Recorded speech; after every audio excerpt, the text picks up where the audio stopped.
So I optimize for competitiveness and I optimize for performance in all things, which is very unpopular with a lot of people. Most people don't optimize for that. Most people optimize for the worst thing possible. Do you know what it is? You know the worst possible mindset you can try and optimize your life for? Go on. Happiness.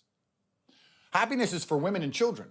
You're allowed to be happy as a woman, and you're allowed to be happy as a kid. As a man, if you wake up and go, I want to be happy today, you're going to do unimportant, narcissistic, hedonistic garbage.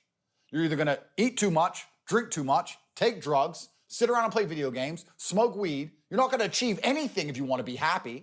It's ultimately temporary, and you sit there and go, I want to be happy today, I want a happy day. You're not going to achieve anything. As a man, 99% of the time, you're going to be stressed or annoyed about something that's just happened, currently happening, or about to happen. That's life. We live constantly anxious. We have a lot of things to do. Yeah. And you either suffer the consequence of the stress it requires to be a somebody, or you suffer the consequence of having no stress because you're a fucking nobody and you work in Starbucks and then you're a no one. Yeah. There's no escape the eternal suffering of man. Women get to be happy. We build these huge empires so women can sit around and, sit with the baby and enjoy their lives. And we're happy to give it to them because we're nice. But happiness is for women and children. So many men say to me, how I don't feel happy. I'm like, so? You think I'm happy? 7 criminal convictions. I got nearly $1 billion. I'm still stressed. I got criminal convictions, work to do. I was up at 6 a.m. I got to go here. I got to go there. I've got to train. I've got to do this. I've got to do that.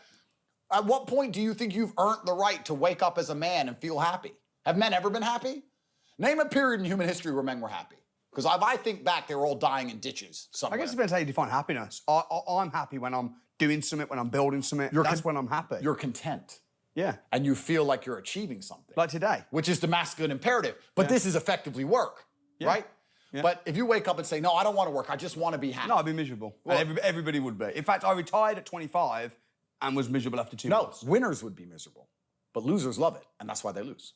Okay. Right? Okay. Losers say it all the time. Losers have this problem with temporary motivation. A loser will come and say, I really want to change my life. I can't live like this anymore. And they'll mean what they say for about 2 days. And then they're happy to go back to being a loser again. They really want it Monday to Friday, but on the weekend, they're happy to go back to how they were. Yeah. And that's why they never escape. They never get the terminal velocity required to break free from the atmosphere of mediocrity. So, I'm conditioned to win. Just like you said, you can't handle the idea of stagnation. You can't handle the idea of retirement. I'm the same.